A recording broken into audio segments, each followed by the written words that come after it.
நீலகிரி மாவட்டம் குன்னூர் சுற்றுவட்டார பகுதிகளில் கடந்த சில நாட்களாக இரவு நேரங்களில் கனமழை பெய்து வருகிறது.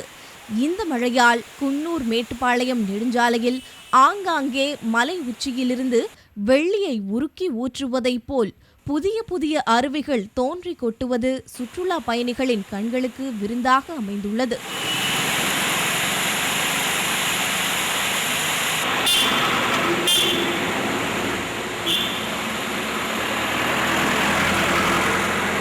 சுற்றுலா பயணிகள் அருவிகளை கண்டு ரசிப்பது மட்டுமின்றி ஆபத்தான வழுக்கு பாறைகளின் மேல் ஏறிக்கொண்டு அருவிகளின் அருகில் சென்று செல்ஃபி எடுக்கிறார்கள்.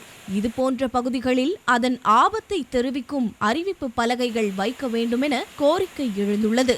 தொடர்ச்சியா மழை பெஞ்சதுனால சில அருவிகள் காற்றாறுகள் வந்துட்டு இருக்கு. இது குற்றாலத்துக்கு இணையா இருக்கு. நாங்க வழியில பாக்குறப்போ ரொம்ப சந்தோஷமா இருக்கு.